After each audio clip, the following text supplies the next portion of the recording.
and welcome to Simplified in 5. Today we are going to talk about const expr specifier in C++11. Now start with 5 key things about the const expr specifier. So let's see. So this specifier declares that it's possible to evaluate the value of the function or variable at compile time.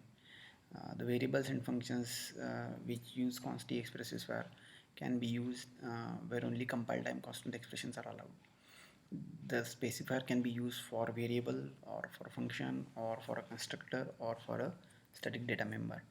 The motive behind these constant expressions is to allow certain computations to take place at compile time, and this gives a performance benefit because the computation is done only at the compile time and not every time when the program is running. This specifier is very powerful, and hence there is a risk that you might introduce additional compile time overhead if you when you use it.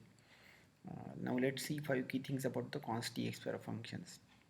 Basically, const expr specifier is used if you use it for a function or a constructor, then it automatically makes the function and or constructor as inline.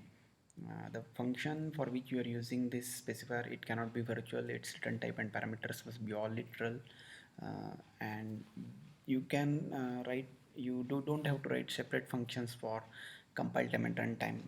So if you are using const expr specifier for a function, and if its arguments are non-constant, then that can be called at runtime too, and it acts just like any other normal function.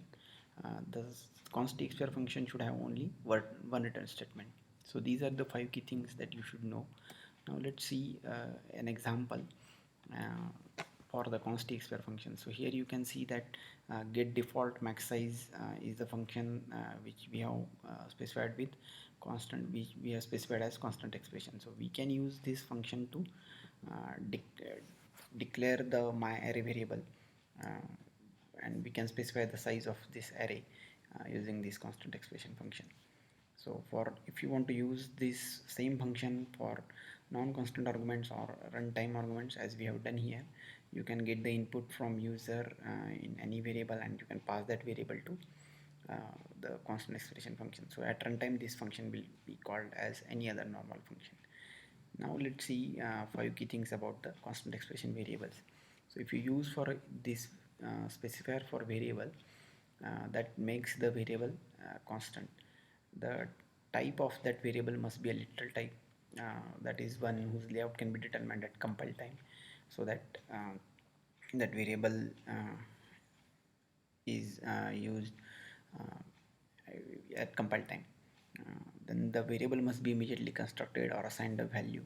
If the initialization is performed by a constructor, the constructor must be a const expression constructor, which is quite obvious. Now let's see a quick example where, as we talked, if we don't initialize the constant expression variable, then we get an error. If we try to initialize a constant expression variable with another variable which is not a constant, then also we get an error. Similarly, for if you try to construct a variable with a non-constant expression constructor, then we will be getting an error. So these are the 5 key things to know about the constant expression variables, about the constant expression functions, and then in general about the constant expression specifier. So thanks for watching and hope this helps.